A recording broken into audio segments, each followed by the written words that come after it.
2016. 2016. बघा आता तनुजा किती वर्षाची झाली ते बघणार आहे आपण. समजला? आपण सुरुवात करून करणार आहे या साईडने, बरोबर? मग या 16 तून 1 जातो का? जातो की नाही?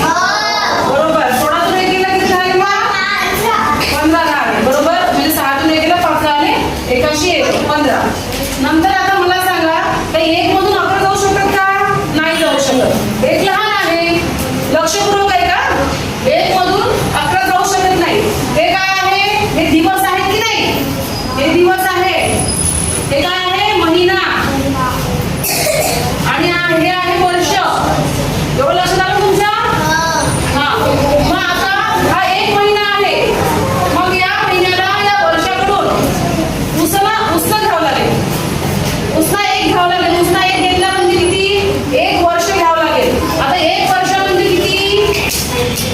1 वर्ष म्हणजे किती? 12 महिने. महिन्यामध्ये का बरं करतोय आपण? कारण की आपल्याला महिन्याला उसना द्यायचं आहे. हे जे वर्ष आहे ते महिन्याला वापस द्यायचं आहे. आता 1 वर्ष म्हणजे किती? 12 महिने. आता याला 12 महिने का केलं आपण? कारण की हे काय आहे? हे काय आहे? महिना आहे. म्हणून हे इथं महिनेच करायचे. मग 1 वर्ष दिलं म्हणजे ह्या वर्षातून किती कमी केले आपण? 1 कमी केले म्हणजे 2000 किती झाले? 2025. 1 काढलं ना 26 मधून 2025 राहिले. आणि हे 1 वर्ष म्हणजे 12 महिने इथं दिले. म्हणजे याच्याकडे किती महिने झाले मग? हा 1 महिना आणि हे 12 महिने म्हणजे किती महिने झाले? 13 महिने. किती झाले? 13. या 13 मधून आपल्याला किती आता? त्या 3 मधून 1 गेला किती झाले? 2 राहिले. आणि एकातून 1 गेला 0 राहिले. आता 2025 मधून 2016 जातात का? जातात बघा. त्या 5 मधून 6 जातात? 5 मधून 6 जात नाही. म्हणून आपण काय करणार? याला 1 देणार हातचा आणि इथं 15. मग याच्याकडे किती राहणार? 1 राहणार. हे वर्ष आपण बाजूला लिहून घेऊ म्हणजे सोबत आहे तुम्हाला. इथं 1 राहणार. इथं वर्ष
तीच घेऊ आपण म्हणजे